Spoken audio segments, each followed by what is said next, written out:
Eliseu também é horrível, tá horrível, tá horrível, tá horrível, tá horrível, tá horrível, tá horrível. Vai, começa de novo.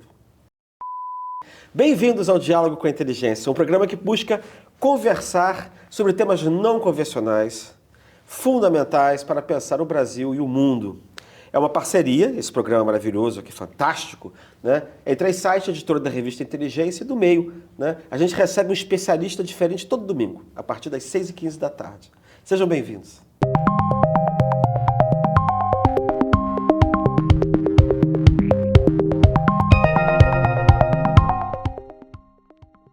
É com muito prazer que recebemos o cientista político Eliseu Santiago nos Diálogos DOG. O Eliseu é diretor do Centro de Ensino e Pesquisa do Arquivo Geral da cidade do Rio de Janeiro, professor do Cefet, Rio de Janeiro. Eliseu é um colaborador de longa data da inteligência e não só da inteligência. Cristian, é um prazer. Eliseu, a gente escreveu para as edições 77, 83, 87, 90, 98, 103. A gente não tem nem aqui como trazer todas as revistas nas quais ele colaborou, mas ele colabora muito, muito, muito, muito. É um estreitíssimo colaborador. E agora, meus amiguinhos, ele está aqui para falar sobre os possíveis impactos da reeleição do Trump para o mundo e, sobretudo, para o Brasil. Quer dizer, o negócio... O encontro é alegre, mas o assunto é desagradável, né? Bem-vindo, Eliseu, de novo. Na edição 90, você escreveu sobre o que mudaria com o mundo com a diplomacia de Biden. E agora, o que vai acontecer com a diplomacia Trump no controle dos Estados Unidos de novo? É mais do mesmo ou vem novidades pela frente? Eu acho que vem novidade por aí, embora o receituário principal, central, já seja bastante conhecido. Uma postura um pouco mais isolacionista no plano internacional, combinado com uma política macroeconômica bastante intervencionista, protecionista, uma espécie de neodesenvolvimentismo que vai naturalmente resvalar e atingir todos os cantos do planeta sem quase nenhuma exceção. Pois é, eu tenho umas dúvidas a respeito do Trump, que eu acho que são contradições aparentes, que a gente estava comentando antes do programa começar. Um era assim, ele é isolacionista, mas ao mesmo tempo ameaça de faca no dente determinados países. Aí eu pensei, bom, ele é isolacionista, ele quer reduzir, por exemplo, as despesas que os americanos gastam com a sustentação de guerras, com a sustentação da OTAN, enfim. Mas, ao mesmo tempo, como é que ele vai exercer essa diplomacia faca nos dentes em relação a países, sei lá, como a Venezuela, como o Irã, né? Como é que vai ser isso? É guerra comercial? Essa é a primeira aparente contradição que eu vejo, é que eu não sou especialista nisso. E a segunda é assim, ele fala contra o Deep State. Ele fala contra o Estado administrativo, né? Que tudo o Estado administrativo forjado no tempo do Roosevelt é comunista, né? Então você tem que se apropriar, aparelhar a Polícia Federal, o Ministério Público, acabar com a estabilidade de servidor para ele poder fazer o que quiser com eles.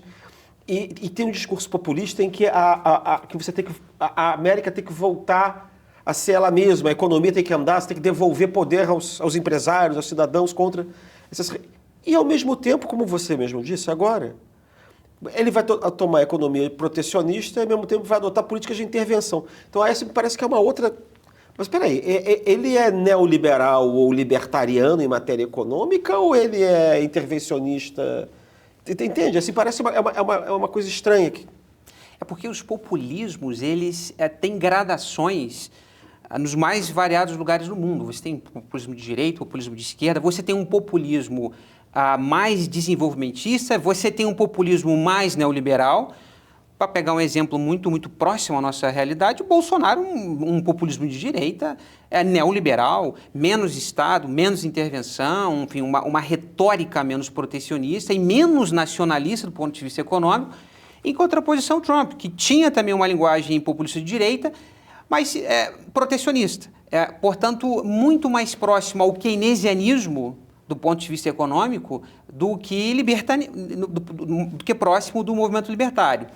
Mas há uma avaliação dentro dos próximos ao Trump de que as instituições internacionais criadas a partir de 1945, a ONU, o Banco Mundial, o FMI, em 94 e 95, a OMC, foram instituições que, embora tenham consagrado uma certa hegemonia econômica e política norte-americana ao longo do século XX, ou na segunda metade do século XX, não servem mais. ou seriam instituições que são caras para a diplomacia norte-americana e instituições que estariam dando uma vantagem competitiva à China? Porque se colocarmos em relevo as últimas 2 décadas, o país que mais vem se beneficiando dessa ordem liberal, sobretudo da defesa do livre comércio, foi a China, foi o Sudeste Asiático. Então há a percepção de que esse arranjo institucional ele precisa ser, de alguma forma, deixado de lado, ele não interessa mais, ele seria um arranjo caro, burocrático do ponto de vista internacional, assim como o arranjo doméstico. O arranjo doméstico, você muito bem falou aí do Deep State, o Trump, ao mesmo tempo que ele diz que ele vai ter menos Estado administrativamente falando, ele vai ter que ter mais Estado na economia, ele vai ter mais intervenção. Ele vai ter, por exemplo, que ter mais Estado, sobretudo no que diz respeito a controle de imigração. Como é que você vai ter uma política arrojada de hipotética devolução, que é impossível, de 11 milhões de imigrantes, se você não aumenta a força repressiva do Estado? Então acaba sendo um discurso bastante complexo, para não dizer contraditório, e a sua implementação, eu acho que vai ser muito diferente, vai ter muitos desafios quando comparados com o discurso de campanha. Você está dizendo uma muito interessante. Eu mesmo aqui numa conversa que teve outro dia aqui no meio, eu estava conversando com o Pedro Doria e ele estava dizendo, olha, o Trump está dizendo que vai... Quer dizer, o Pedro estava descrevendo o que estava acontecendo assim, do ponto de vista, digamos, sociológico, das mudanças do perfil da sociedade norte-americana e qual era o programa do Trump. Aí eu comentei justamente com ele o seguinte, olha, se ele implementar esse programa, ele não vai resolver absolutamente nada dos problemas que estão tendo lugar nos Estados Unidos decorrente dessa sensação de perda de hegemonia geopolítica sobre o mundo, com a seção da China, do Sudeste Asiático de um lado, e com o problema da autoimagem nacional, né, decorrente da imigração. Porque se você aumentar... Se o Biden for posto para fora, como se diz, por conta da inflação, e ele vai subir as tarifas, ele vai gerar mais inflação. Assim, e aí, o que eu pensei foi o seguinte, ou ele não vai resolver isso e vai ter... O que vai resolver é alguma coisa que vai ser um meio termo, que vai sair do fracasso dessas medidas mais adiante, ou ele vai ter que... Esse negócio vai ter que mudar no meio do caminho, como eu estava dizendo. Porque assim, como é que você vai dizer que você vai esvaziar o Estado pregando coisas que exigem aumento do Estado, né? Tanto do ponto de vista da política externa quanto do ponto de vista da política interna? Eu estou vendo muitas dessas contradições. Eu sempre fico achando, na verdade, que embora a gente tenha um populismo neoliberal graçando por aí, não tem como resolver absolutamente nenhum dos problemas que estão acontecendo hoje em dia se você não tiver mais Estado. Não necessariamente é o mais Estado que está por aí, que a gente está habituado, mas pode ser um mais Estado de outro tipo. E é isso que você está dizendo que vai acontecer lá. E a China é uma realidade incontornável na economia mundial. A China é hoje o principal parceiro comercial de praticamente todo o planeta. Se um eventual plano protecionista aplicado pela China de fato for levado a cabo, você corre um risco não apenas de um certo, que ele chama de uma decuplagem nas cadeias produtivas globais, mas na própria geração de inflação doméstica. Se você tem um aumento da inflação nos Estados Unidos, e portanto é uma inflação que acaba sendo repartida com o mundo inteiro, você obriga, por exemplo, o Banco Central norte-americano a aumentar a taxa de juros. Se você aumenta a taxa de juros, você retira a competitividade da economia e você pode ter justamente um resultado contrário ao que, nesse momento, o Trump prevê, ou seja, um crescimento econômico robusto, um retorno das indústrias para os Estados Unidos, para que você tenha uma geração de emprego. Enfim, é preciso, de fato, monitorar e ver como é que ele vai conseguir implementar isso na prática, mas do ponto de vista teórico, embora você possa articular num discurso político, na hora de colocar a mão na massa, isso vai ser extremamente desafiador. Se você me permitir, eu queria fazer um comentário com relação a essas causalidades que vêm sendo levantadas, Christian, com relação à vitória do Trump e à derrota dos democratas. Eu acho que nós não temos apenas uma causa, né? É claro que a inflação ou a percepção da inflação contribuiu, é o que dizem as pesquisas, mas eu acho que a vitória do Trump não é uma vitória monocausal. Eu acho que é uma série de elementos, e eu me lembro de conversar com você e com Pedro Doria, da nossa última conversa sobre isso. Na nossa última conversa já havia pesquisas que mostravam que a percepção do eleitorado, naquele contexto, quando ele era perguntado como você se sentia economicamente no início do governo Trump, comparado com o início do governo Biden, mais de 60% dizia que economicamente estava melhor no começo da administração Biden. E muitas pesquisas também mostravam que parece que essa figura do homem forte, que fala grosso, essa figura que anda na moda, talvez ela não encontrasse guarida exatamente numa figura como a Kamala, que nunca emplacou, que nunca empolgou. Se você olhar o contingente, o número de votos, o Trump teve cerca de 900 mil votos a mais do que a eleição passada. Já os democratas perderam 9 milhões de votos. Ou seja, eles não conseguiram tirar as pessoas de casa para votar. Isso é muito sintomático. Sim, o que se diz é que não foi o Trump que ganhou, que foram os democratas que perderam, na verdade. Embora a eleição tenha, ao contrário do que as pessoas acham, foi muito disputada, porque as instituições americanas elas deformam os resultados eleitorais por conta do colégio eleitoral, do voto majoritário. Quando você olha a votação mesmo, o Trump teve 51%, a Câmara teve 48%. Né? Mas, enfim, como os mecanismos são feitos para gerar governabilidade, então parece que foi uma lavada. Mas é esse ponto que você está dizendo. Eu acho que existe um sentimento estrutural de decadência lá ao qual você só pode responder se você tiver grandes mudanças feitas por um homem forte, capaz de mudar tudo. Né? É disso que você está falando, dessa figura. E que justifica a existência desse populismo. Né? Mas o que você está dizendo também é que eu acho que faz sentido que o populismo se sustenta com uma retórica e não necessariamente o que ele faz tem a ver com a retórica. Como implantar, vamos pegar os grandes desafios, vamos pegar alguns dos temas mais debatidos pelo Trump em campanha. Né? Do ponto de vista doméstico, seria colocar a economia norte-americana nos trilhos.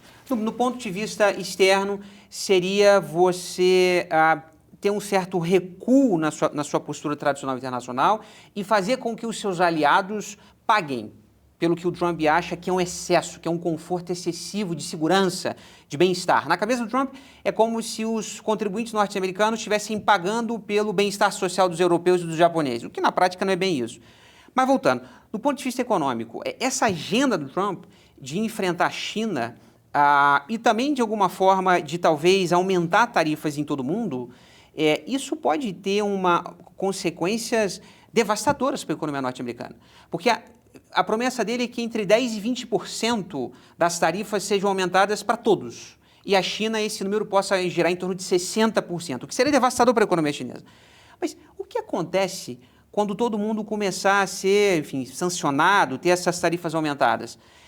Você terá também uma repercussão do outro lado. Os países terão que reagir. Isso pode gerar um efeito cascata, um efeito dominó, que fará, talvez, que, por exemplo, esse Brasil, para essas economias médias, tenham que se reaproximar justamente de quem? Da China. Da China. É claro.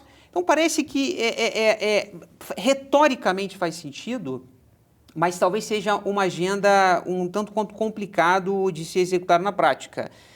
E nós temos uma série de arranjos emergindo, talvez o mais protagonístico nesse momento seja os BRICS, que nos colocam para pensar uma diferença muito grande de 4 anos atrás.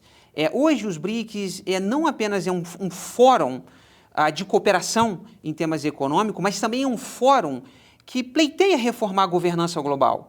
Ou seja, são países, e eu discordo da visão que são países anti-ocidentalistas, países anti-americanos, eu discordo completamente dessa visão, mas acho que é um grupo de países que tem uma capacidade de se articular, eventualmente numa postura global, do ponto de vista comercial contra desses países, eles têm uma capacidade de se articular e dar uma resposta à altura aos Estados Unidos. Eu não acho que isso vai acontecer. Mas repara o seguinte, você não... A proposta do Trump, na verdade, é quebrar o multilateralismo e passar a ter uma agenda bilateral com tete a tete com cada país, porque no caso dos BRICS, assim, ele se dá mal com a China, mas ele se dá bem com o Putin, ele se dá bem com o Modi, e se dá mal com... Depende de quem for, ele se dá mal com o Irã, mas se dá bem com a Arábia, é um negócio que seria uma ação que não é um bloco contra outro, como se fosse uma Guerra Fria. A impressão que dá, não sei se eu estou conseguindo me explicar bem, porque eu não sou de RI, mas eu entendi como se você fosse resolver ponto a ponto os seus problemas com cada país. Então, e no caso desses, a coisa fica muito mais complicada. Sem dúvida, e é uma estratégia muito diferente do que foi adotado historicamente ao longo do século XX. A estratégia norte-americana, claramente, foi institucionalizar a ordem. É muito mais barato, é muito mais pragmático você resolver grandes problemas de interesse norte-americano tendo instituições e regras compartilhadas que servem para todo o planeta. A partir do momento que você precisa lidar bilateralmente, você abre espaço para que você tenha a criação, por exemplo, de coalizões. Certamente a China vai se articular, muito possivelmente, como já vem realizando com alguns países, como Rússia, mas há outros países que têm uma postura de equidistância ou pendular, que não vão parar de dialogar, de jogar, de se aproximar da China, como, por exemplo, a África do Sul, como, por exemplo, a Índia, como, por exemplo, o Brasil. Então, eu acho que o cenário internacional hoje ele é muito mais permissivo do ponto de vista da confecção de coalizões e de grupos. Isso deve dificultar o que me parece ser um certo exagero de que o Trump ele vai ter um céu de brigadeiro em que ele vai conseguir colocar o planeta inteiro de joelhos. Eu acho que os Estados Unidos não estão em posição, embora continue sendo a grande potência, mas os Estados Unidos de hoje não são os Estados Unidos de 30 anos atrás. Mas o que é essa política protecionista americana e uma política de direita radical? Que reflexo isso pode ter no entorno? Enfim, nos países que estão, digamos, entre a China e os Estados Unidos. Eu estou pensando na gente, evidentemente. Como é que vai ser? Esses países vão ter que fazer o quê?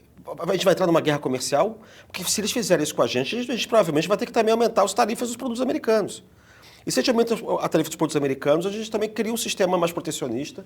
E a impressão que eu tenho é que os países vão ter que começar a se remplir sur eux-mêmes. Mas vão ter que também se virar para dentro de si mesmos, entende? Ou seja, também começar a aumentar o próprio Estado, você vai criar um ambiente internacional mais perigoso, você vai ter que revalorizar a figura dos militares, o Estado vai ter que também começar a intervir na economia. Não, se ele conseguir em alguns ou parte desses países que aliados populistas neoliberais assumam os governos. Porque da ótica do Trump, o mundo ideal seria um mundo de populistas de direita neoliberais. Ou seja, que defendam livre comércio, que defendam menos estados, que defendam privatizações das suas principais companhias, que defendam um déficit, ou melhor, superávites, na medida em que os Estados Unidos estão fazendo exatamente o contrário. Ou seja, estão investindo em um Estado em expansão fiscal, e a política fiscal norte-americana é mesmo. Veja, os Estados Unidos atingiram 160% de endividamento do PIB, não é? Mas com uma diferença. Os norte-americanos conseguem se financiar repartindo essa conta com todo o planeta, porque o mundo é viciado em dólares. Cerca de 60% de todas as reservas mundiais ainda hoje são em dólares. Tudo bem, isso era 70% há 20 anos atrás, né? Mas ainda é um número bastante assustador, que mostra o quão dependente do ponto de vista comercial, de liquidez, de reservas cambiais dos Estados Unidos. Mas eu acho que sim, eu acho que no frigir dos ovos, esse choque que parece estar se desenhando comercial, não interessa a ninguém. Ao fim e ao cabo, não interessa a ninguém, porque você terá produtos mais caros, você terá inflação global, você terá aumento na taxa dos juros, e é um cenário que a administração Trump terá que dosar. Ele é muito conhecido, Christian, e você sabe isso melhor do que eu, de falar uma coisa e fazer outra, né? Ele já teve idas e vindas diversas vezes. Os Estados Unidos, mais do que isso, são uma república democrática que as instituições vão resistir se julgarem necessário. Existe um Banco Central independente, com mandato e com um presidente eleito, que, portanto, ainda tem algum tempo de mandato. Então, a realidade, à medida que ela for se impondo, fará com que o Trump tenha também que modular esse discurso populista. Tomara, né? Eu não sei. Eu tenho a impressão que existem mudanças que ocorrem de 30 em 30 anos. Mudanças grandes, sabe? Que você reorganiza o Estado, a sociedade muda. Quando a gente olha para os Estados Unidos, por exemplo, para não ir muito remotamente, tá bom, eu gosto de ir remotamente, mas sei lá, você tem a independência americana, né, você tem o domínio federalista, depois por volta de 1800 você tem a eleição do Jefferson, depois de 30 anos depois você tem o Jackson, depois da Guerra Civil. Depois você tem o período do Roosevelt. Aí o período do Roosevelt quebra com o governo Reagan. Entende o que eu quero dizer? E você vai remodelando o Estado nesse meio tempo, porque aquilo que você tinha organizado inicialmente não funciona mais. Você tem uma demanda de reorganização daquele negócio. Eu tenho a impressão de que E é engraçado como é que é meio para e passo, porque acontece um pouco em toda parte. Nunca acontece do mesmo jeito, mas acontece um pouco em toda parte. A gente está vivendo uma crise da democracia liberal geral, que também é uma crise econômica, também está tendo crise financeira. Só que a gente não consegue ver o que vai mudar, assim, qual é o caminho que vai mudar. Eu, intuitivamente, acho que é sempre, por experiência pretérita, é mais Estado e não menos Estado, como está se falando. Né? Porque você tem um medo, você quer se proteger, então você se afasta do outro. Né? Por isso que essa observação que você está fazendo, que, na verdade, a política do Trump ser levada a ferro e fogo vai trazer mais Estado e não menos Estado, como ele está dizendo, faz todo sentido. Mas eu também tenho a impressão de que isso vai acabar acontecendo em outros lugares, entendeu? Porque a gente está vivendo um mundo que a gente se sente num mundo meio anárquico, entendeu? No final dessa globalização que gerou crise. De anarquia. E essa sensação de anarquia pede reagrupamento, recriação de solidariedades e outras formas de convivência coletiva. E você não tem como acionar esse negócio sem dar liga com outras identidades mais amplas, como nacionalidade, como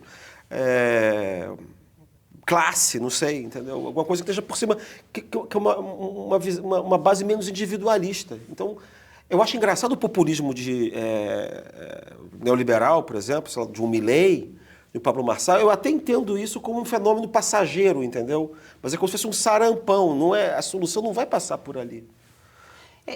A China, por exemplo, ela está crescendo e é um Estado enorme que controla a economia. Como é que você não vai responder da mesma maneira? Eu tendo a ver e concordar com a sua observação de que talvez tenhamos exaurido um ciclo de expansão da globalização, do cosmopolitismo, e estamos talvez no auge, na crista da onda, de um ciclo de retração, né? De crise de representatividade democrática, de uma certa exaustão do liberalismo internacionalista. Isso pede essa figura desse homem forte, né? Que para o bem e para o mal tem pipocado, tem surgido aqui e acolá. Mas traz a reboque um tema muito, muito preocupante para quem estuda relações internacionais, que é um crescente armamentismo em escala planetária. Uhum. E esse é um ponto que vem de alguma forma me preocupando quando eu tenho visto alguns dados do armamentismo chinês, né? A China já é, em número de embarcações, a maior marinha do planeta. É claro que, do ponto de vista da qualidade do investimento, os Estados Unidos continuam muito à frente. Mas há planos, por exemplo, da China de tentar igualar a capacidade bélica nuclear norte-americana nos próximos 10 anos. Se isso for interpretado, e possivelmente será com uma corrida armamentista, nós podemos estar muito próximo, enfim, de criar um mundo ainda com essa sensação de ainda mais insegurança. O que pioraria se você, de fato, tiver uma desconstrução das organizações internacionais, sobretudo da ONU, dos regimes internacionais, sobretudo os de meio ambiente. Mas, em alguma medida, nós precisamos pensar o seguinte, que o Trump vai para os 4 anos finais, de que não apenas serão os 4 anos finais, já que a Constituição norte-americana ela veda um terceiro mandato consecutivo ou não, mas as instituições, elas estão funcionando, elas funcionaram ao longo dos últimos 8 anos. Né? Então, eu sou muito menos pessimista com relação ao futuro da democracia norte-americana, ao futuro da democracia global. Eu acho que é um ciclo. Eu acho que, seja nos Estados Unidos, seja no Brasil mais do que nos Estados Unidos, eu acho que as instituições elas têm uma capacidade de resistir a eventuais assombramentos, achaques, maior do que lá. Então, nesse ponto, eu sou um pouco mais otimista, mas, ao mesmo tempo, sou muito mais preocupado com relação a esse crescente armamentismo. Acho que os principais conflitos globais não serão resolvidos, diferentemente do que, enfim, muitos seguidores do Trump acham. Acho muito pouco provável que você vai encerrar os 3 grandes conflitos na humanidade hoje. Estamos falando de Ucrânia, estamos falando do conflito, se bem que eu acho que eu posso chamar de conflito Israel-Irã, e sobretudo do que não é um conflito, mas pode vir a ser, que é Taiwan. Acho que esses 3 casos, que serão os 3 grandes desafios junto da política comercial chinesa para o Trump, eu acho que o que ele vai fazer é empurrar para debaixo do tapete.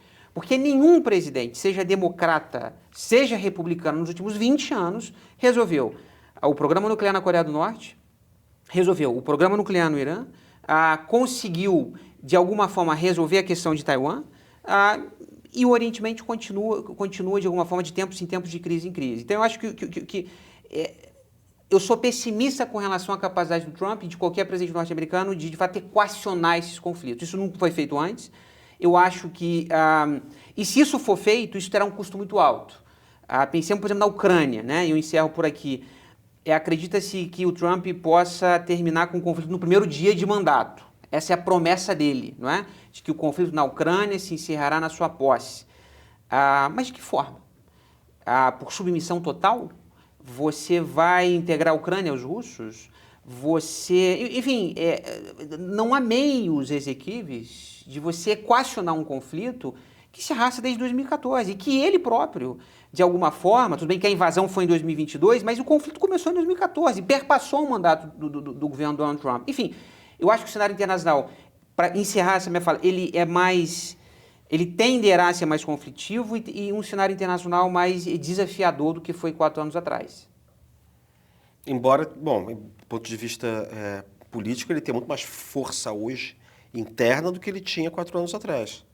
Mas você acha que ele vai, que ele não vai ter como... Você acha que não existe hipótese de ele dizer assim, agora eu sou realmente isolacionista, não quero mais saber de Ucrânia, OTAN, a Europa vai ter que pagar metade. Você não consegue ver um cenário assim do tipo...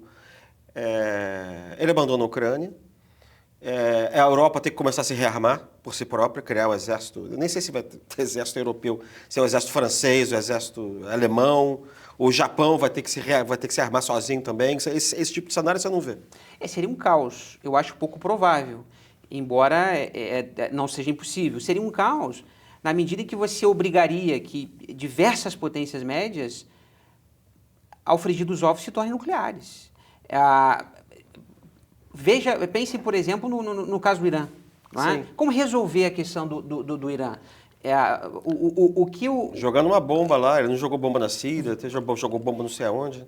E por que ele não autorizou Israel? Por que ele não foi favorável a esse curso de ação no mandato anterior? Não é? Claro, isso teria implicações catastróficas para a região, mas seria uma forma de resolver a questão de forma derradeira? Seria, mas isso não foi feito. Será feito agora?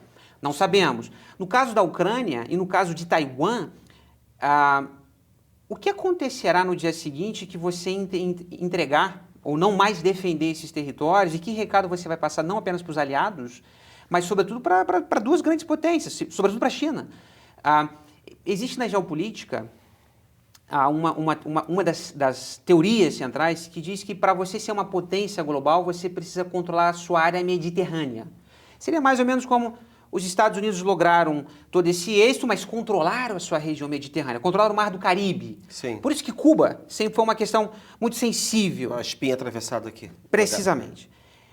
Quem é o Mediterrâneo da China? É Taiwan. São as ilhas do Mar da China. Se você entrega Taiwan, se você autoriza, a China vai para onde? Será que a China vai parar em Taiwan? Será que daqui a 10, 20 anos a China não vai se expandir pelas ilhas? Não vai chegar em territórios que foram muito contestados nos últimos 2, 3 séculos? Eu acho que seria uma política externa extremamente errática, do ponto de vista geopolítico de elevada imprudência, se o Trump ele reverter essa postura que passou governos democratas e republicanos, que foi uma política de certa ambiguidade com Taiwan, arma Taiwan até os dentes, mas de alguma forma não apoia oficialmente a declaração de independência, mas mantém-se o status quo, ou seja, Taiwan se autogoverna, Taiwan tem um regime diferenciado da China continental e na prática tem um apoio militar norte-americano. E no caso da Ucrânia, que também seria extremamente catastrófico, é passar uma mensagem para a Europa em contrariedade do que vem sendo feito desde 1945, não é? Mas eu acho que o Trump ele precisa combinar primeiro com o partido e eu acho que ele terá que combinar depois com o Congresso. Por mais que ele tenha maioria do ponto de vista formal, ele terá maioria nas 2 casas e maioria por 3 décadas, né, na Suprema Corte, Existe uma pequena ala moderada republicana, sobretudo no Senado, que tem historicamente uma participação muito forte na política externa. Vamos lembrar que foi o Senado, por exemplo, que impediu o Woodrow Wilson de entrar na Liga das Nações em 1918-19, né? Eu acho que, sobretudo no Senado, nós teremos, mais precisamente, duas senadoras, uma senadora do Alasca e outra senadora, não me recordo agora o estado, que tem um perfil mais moderado, que, por exemplo, votaram favoravelmente ao impeachment do Trump. Enfim, o que eu quero dizer é que não será esse mar, esse céu de brigadeiro, esse mar de tranquilidade que a imprensa tem, de alguma forma, a meu ver, a meu juízo, exagerando. Eu acho que ele terá resistência para implementar o que me parece ser um discurso de campanha. Tá, mas ele fez bastante barulho e criou muita confusão da outra vez que ele tinha menos poder. Tomara que seja certo.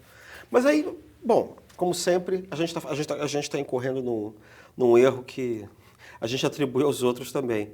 A gente está falando de todos os lugares do mundo, menos da América Latina.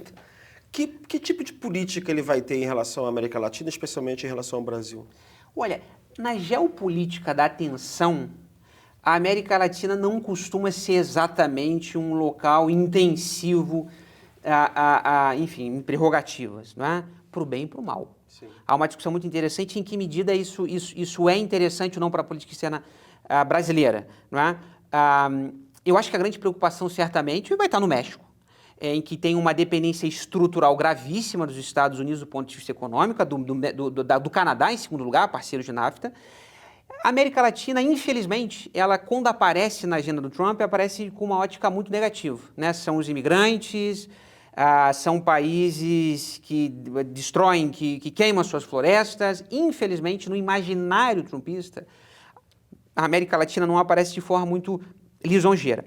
Mas eu acho que talvez a grande questão da administração do Trump seja a Venezuela. E o Brasil terá, naturalmente, que antes de pensar na Venezuela, precisará pensar em criar uma agenda em comum.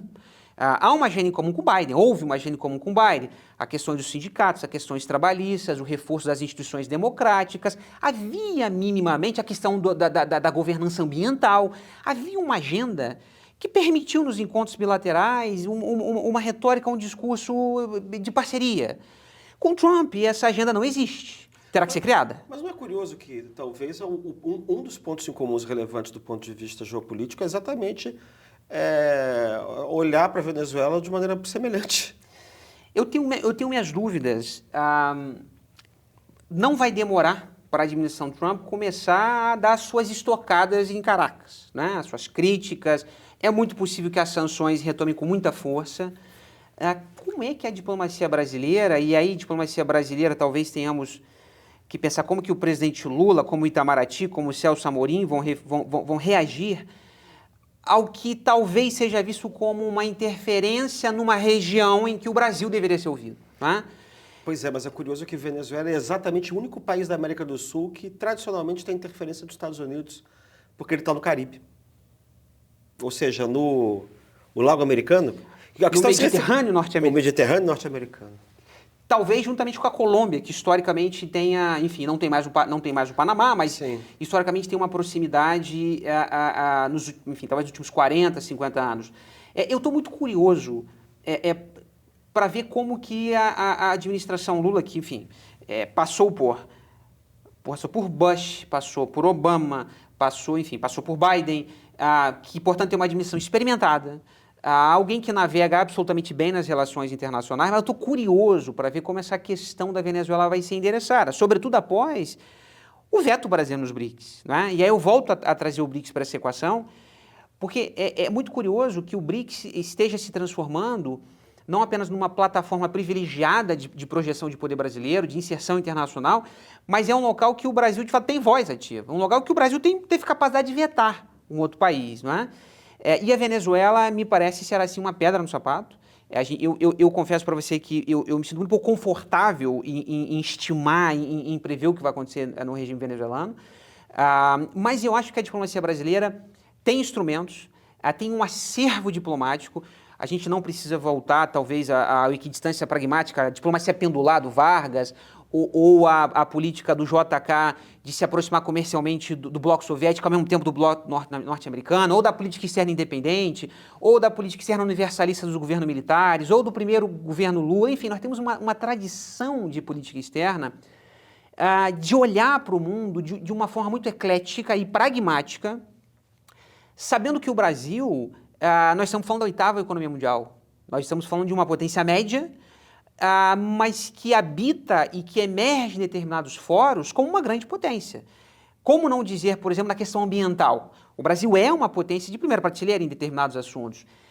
E um país com essa complexidade, um país com esse acervo de poder, na média, uma potência média, tem capacidade de se articular, seja via BRICS, seja através de uma aproximação com a China, seja através de um relançamento de uma conversa estratégica com a própria União Europeia, que vai ter que se reinventar. Enfim, seja pela manutenção das boas relações com a Rússia, que são boas relações que perpassaram Dilma, a Bolsonaro e agora Lula.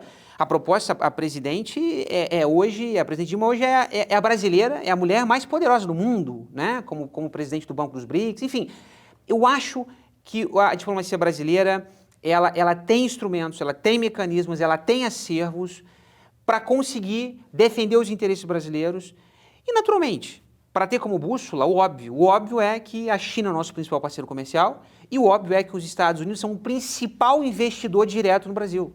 Ou seja, não dá para brigar nem com a China, nem com os Estados Unidos. Certo. Aí vem uma outra pergunta, a gente estava falando dos BRICS, pensando numa espécie de uma coalizão, né, desse mundo, enfim, como coalizão de países, mas existe também uma coalizão que é a coalizão reacionária, a internacional reacionária, que vê no Trump o líder natural. E aí o Washington debaixo do Trump é o Papa e o Washington é a sua Roma, de alguma maneira. A gente tem uma espécie de solidariedade entre determinados estadistas, como o Netanyahu na Israel, o Orbán na Hungria, tinha o Bolsonaro, o Milei, a primeira coisa que ele faz é pedir, quando ele ganha a eleição, é pedir credencial no clube, tá? E aí agora o Trump já fez uma declaração de que Milei é o seu presidente favorito. Quer dizer, a política externa americana também vai ter um lado favorecendo esse tipo de política, aparentemente, porque é uma política que agrada o Trump, e o Trump desempenhou esse papel no seu primeiro mandato. E aí houve, naturalmente, logo depois da eleição, o ex-presidente Bolsonaro já fez dancinha também, igual dancinha trumpista, já está procurando aparecer, foi buscado pela imprensa para fazer declarações, como se a vitória do Trump prenunciasse uma mudança radical do cenário na política interna brasileira, né? Como se fosse possível ao Trump reverter sua inelegibilidade ou evitar os processos que vão contra ele, as ações, mas, sobretudo, uma expectativa de que o governo Trump vai fazer bullying com o governo Lula, que ele vai tensionar o governo Lula, criar tensões enormes, uma política hostil. Hoje eu li a notícia de que o senador Marco Rubio, que está cotado para ser secretário de Estado, ou seja, ministro das Relações Exteriores. O Marco Rubio se tornou um trumpista 100%, e eu tenho a impressão de que a escolha dele para secretário de Estado, até por causa da tradição americana, é quase que uma unção de sucessão, uma vez que o Trump não poderia se candidatar a um terceiro mandato, né? E se tudo correr bem com as instituições americanas até lá, aí é menos por isso, porque eu acho também por idade do presidente Trump, né? Você acha que as relações dos Estados Unidos com o Brasil vão ficar como nesse quadro? Christian, eu acho que o Bolsonaro não deve ser nem a penúltima prioridade do presidente Trump. Veja, um presidente que terá como desafio China, Irã, Ucrânia, Venezuela, colocar a economia norte-americana nos trilhos, retirar os Estados Unidos do Acordo de Paris. De que forma isso seria pragmático? De que forma isso seria exequível? E mais, digamos que o Trump me surpreenda e que ele tente fazer algum tipo de aceno de intervenção. Eu acho que isso teria a capacidade, domesticamente, de criar uma aproximação sem precedentes entre o judiciário e o executivo brasileiro. que teria um efeito contrário e muito piorado sobre as intenções do Bolsonaro do que se isso não acontecesse. Então, eu acho pouquíssimo provável que a administração Trump, que para negócios tende a ser bastante pragmática, vá molestar, enfim, transformar isso numa prioridade na agenda bilateral. Mas a mistura de Marco Rubio, Trump e Elon Musk não é exatamente a junção de um trio exatamente pragmático no que eles falam, né? E no caso do Musk, em particular, do que eles fazem, ou procuram fazer, né? Ou você acha que, de novo, isso vai ser parlapatice? Eu acho que isso tem um componente, como você disse... Gogó. Gogó. O Musk perdeu uma queda de braço recente com o STF. Como se diz, o órgão mais sensível do corpo humano é o bolso, né? Veja, de novo, não estamos falando da 8ª maior economia global, nós estamos falando de um país que hoje é a segunda em utilização de mídias sociais, de redes sociais e de geração de dados, que é uma espécie de commodity valiosíssima na economia do século XXI. Eu acho que nesse ponto o pragmatismo de um Musk, o pragmatismo comercial de um Trump tenderá a falar muito mais alto do que tentar, enfim, salvar ou reabilitar um aliado político. Eu também não acho que o Bolsonaro seja carta fora do baralho, muito longe disso. Eu acho que há muita água para correr até 2026. Eu acho que é um cenário bastante imprevisível do ponto de vista das eleições. Se as eleições fossem no próximo final de semana, eu apostaria que nós teríamos uma eleição extremamente dura e polarizada, como tivemos nos Estados Unidos, como tivemos há 4 anos atrás no Brasil. Mas eu acho que, novamente, a realidade factual, a realidade fática, pragmática da economia do dia a dia fará com que eles tenham que moderar o discurso. Não há espaço para implementar todas essas megalomanias que fazem sentido na eleição, mas não fazem sentido nenhum a partir de janeiro. Eu estou de acordo com você, eu acho que... Mas é engraçado, no caso específico do Bolsonaro, eu acho que ele é carta fora do baralho, sim, mas para efeito interno. Para efeito interno, eu acho que ele não tem como escapar. Mas Eduardo Bolsonaro está recebido em Mar-a-Lago, recebido na casa do Trump. Não sei se é recebido como garçom para servir e fritar e servir hambúrguer. Não sei se é para isso, mas ele estava lá na vitória da vitória do Trump. Por isso que eu tenho algumas dúvidas. Eu acho que a capacidade do Trump de influenciarem realmente a vida política brasileira para favorecer Bolsonaro é muito baixa. Mas você sem conseguir fazer nada por Bolsonaro, ou no fundo se lixando o meio para Bolsonaro, você pode hostilizar o governo Lula como um governo comunista. Você pode entrar... agora, tem esse outro lado do que você se refere dessa questão mais pragmática. Então, o que a gente vai ter que descobrir é o quão pragmático, no fundo, o segundo governo Trump será debaixo dessa discurseira, dessa retórica extremista de direita. Mas veja, não seria mais fácil do ponto de vista político e prático nessa aliança, nessa composição do Big Data com política, do Musk com Trump, com Marco Rubio, não seria mais fácil apostar num novo barco, uma nova canoa? Né? Não, eu concordo com você.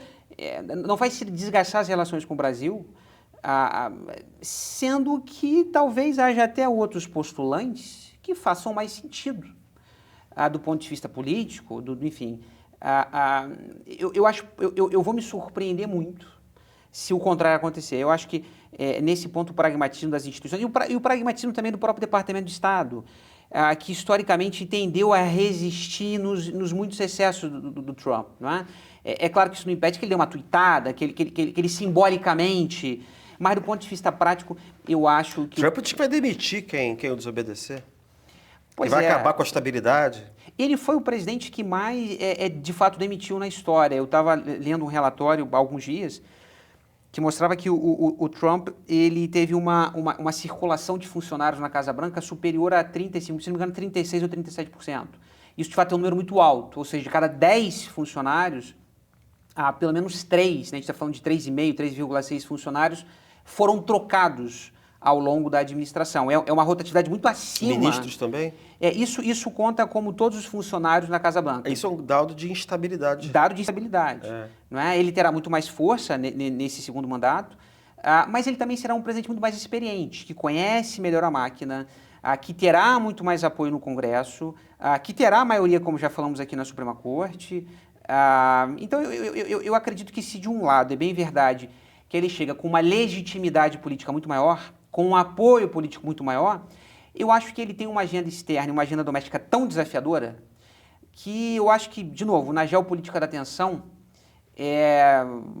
teremos que, enfim, talvez mendigar algum ponto ou outro. Eu acho que o Brasil não será um ponto recorrente na política externa nós sempre americana. teremos para responder as bufonadas do Trump o modorrento editorialista ou escritor de memorandos do Itamaraty. Pois é. E temos um mundo muito mais multilateral do que era uma década atrás, ou seja, um mundo em que se você tem uma porta fechada aqui você vai procurar outra colar. Talvez na Guerra Fria nós não tivéssemos tantas portas em que bater. Hoje nós temos. Hoje há um número muito maior de potências médias e hoje há a China, que talvez seja o exemplo maior de pragmatismo ao lado da Índia, né? A Índia é um caso muito curioso. Como consegue ter uma política externa que fala com absolutamente todo mundo, né? Receberam na Casa Branca, receberam em Pequim, fala com os ayatollahs, mas também fala muito bem com o governo Lula. Enfim, a Índia tem tido uma política externa, por exemplo, que tem conseguido superar essas dificuldades nos últimos anos. E sobre a China, tem um ponto muito curioso.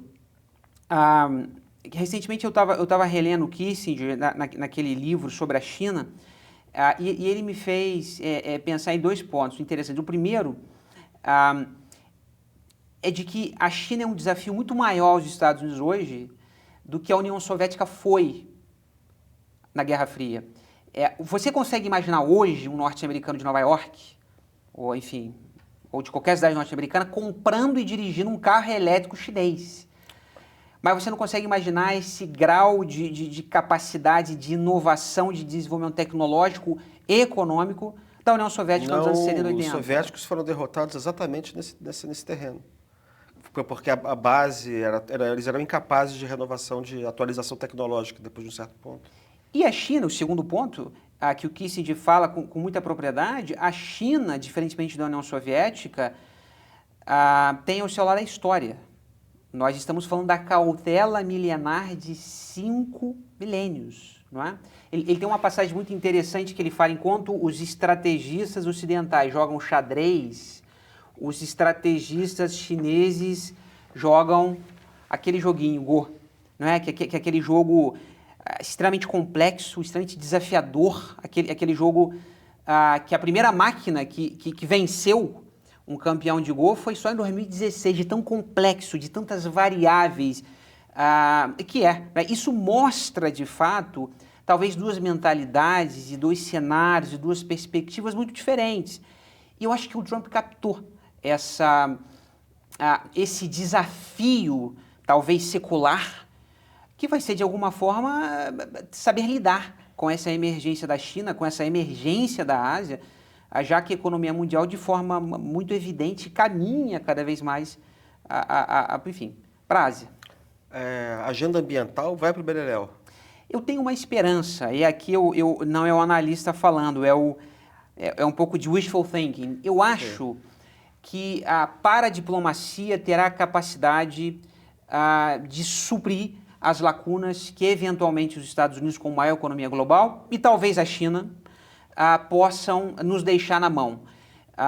E quando eu olho, por exemplo, para regiões como a Califórnia, quando eu olho para cidades como Rio de Janeiro, e eu vejo todo esse engajamento internacional, a criação de uma agenda tão positiva, tão propositiva, de liderança, de criação de redes de prefeitos, redes de governadores, me parece que essa é uma tendência. Nos Estados Unidos já há uma rede com 24 governadores, entre democratas e republicanos, que concordam em pactuar metas ousadas, que concordam em seguir no Acordo de Paris, embora seja um acordo entre os estados. E isso me faz pensar que cada vez mais as localidades, que ao fim e ao cabo, Christian, são onde as pessoas vivem. Eu tendo a achar que as localidades, e portanto que a paradiplomacia possa assumir compromisso e possa levar essa agenda a cabo a despeito de Trump, a despeito da China, a despeito de outros estados. Meus caros, chegou a hora mais triste dos episódios que são tão bons que é a hora de terminar. Eu gostei muito dessa conversa com o Eliseu, porque é uma conversa de realismo político. Né? Se você, ele é muito otimista. Não, ele não é otimista, ele é realista, que é um negócio um pouco diferente. Né? E aí você consegue fazer uma análise que não é... Você falou em wishful thinking aí, mas não é exatamente wishful thinking, né? Porque você não é trumpista, você não é bolsonarista, também não é lulista, que é uma análise do jogo frio do poder, e que eu acho que quem conhece bem, sabe como é que o poder e a política funcionam, faz sempre análises muito melhores do que quem não conhece. Né? Para quem tiver interesse, que essa altura do campeonato, acho que estão todos muito interessados. Todos os textos do Eliseu, né? Eu já falei, nossa, dele é quase que a gente, quase contratado aqui, quase que escreve revista sim, revista não. Né? Os textos dele e outros 1000, né, estão disponíveis gratuitamente no site da Insight Inteligência. O site da Insight é uma beleza, né? Parece poesia. Novas assinaturas, lançamentos de livros e edições, próximos convidados... É muita novidade junta. Acompanhe as redes sociais da revista e do meio para conseguir acompanhar todas essas novidades, tudo de novo que a gente tem para mostrar para vocês. E tchau, até o próximo Diálogos. Gente, uma grande notícia aqui. O Meio Premium traz conteúdos exclusivos da PBS. E o primeiro documentário já disponível em nosso streaming chega no momento de grande apreensão. Elon Musk, o homem mais rico do mundo, agora tem uma posição de influência no governo americano. Como chegamos a esse ponto?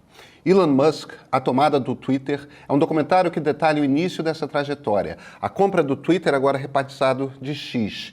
Musk tomou posse de uma das redes sociais mais poderosas do mundo e passou a usá-la cotidianamente para impulsionar os seus próprios interesses. E agora, o que mais está por vir?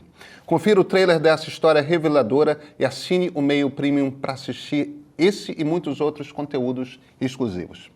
Elon Musk has one rule: never be constrained by the rules. He considers that internet world a battleground where anything is fair game. I thought he'd be a good owner. I thought he could get stuff done. Since Musk took over, what would you say your main findings have been? Number one, I would say harassment has increased. I really can't emphasize this enough. We must protect free speech. Define free speech. Where are the limits? And what are the trade-offs?